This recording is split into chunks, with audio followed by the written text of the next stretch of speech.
Guys, this is just a real impromptu video on how to repair or replace the triggers in a Pintech pad. What you'll need is the kit that includes the jack, the rim and the head trigger, and the new foam.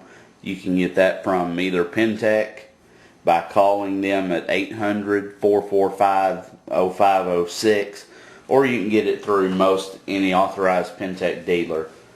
It's real simple to do. The only tools you're going to need are a standard drum key. You'll need a razor or something to remove the foam if you have the arch foam inside the drum, and you may need just a standard pair of pliers. The first step is going to be taking the head off, just like removing any other drum head. You don't have to do the standard star pattern. Just take the head off, set it aside.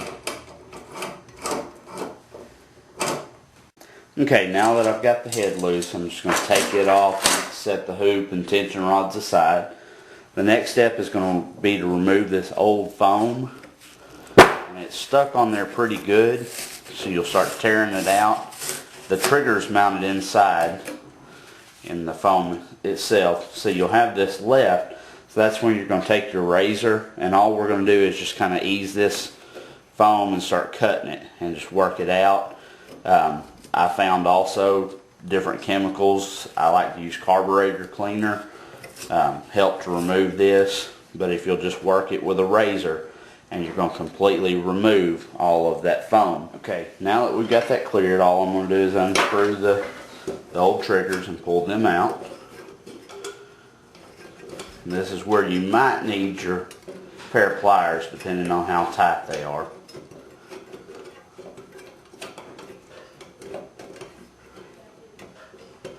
This drum is actually a dual zone.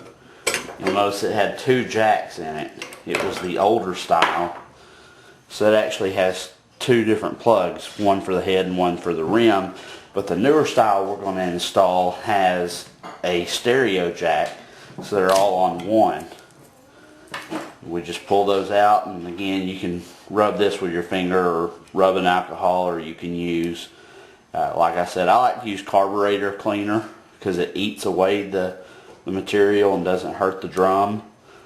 But you just clean that out, rub it out real good. Now make sure whatever chemical you use, you follow the manufacturer's guidelines for safety, and just be very careful using the razor or any type of chemical. Once you've got everything cleared out, the next thing you're going to do is install the new jack, and it should just screw right into one of the holes where we pulled the other one out. You can get it just kind of finger tight, and if you want to use a pair of pliers, you can do that just to make sure it's nice and snug. You need to be careful because these actually have like a circuit board type material, and you can actually break them if you squeeze too hard or over tighten. Okay, we're going to install our rim trigger first. And it has a little flap, and all that does is you mount it to the inside and you bend that tab over. I like to put them on the right side of the drum. That's where Pintech normally installs them. So what we're going to do is we're going to go ahead and plug it in to make sure we're not putting it too far from the jack. On the back, you're going to take it's just got a little peel off, a little sticky to it. We're going to install that, just stick it to the side of that drum, and then flip that tab over. Now you'll notice that the tab's kind of long. I'm actually going to cut that off here in a few minutes just to make it a little bit shorter. But for now, we'll leave that there. Next is your head trigger. Same thing. You're going to take the backing off of the little white pad. Make sure you stick that dead center or as close to the center as you can.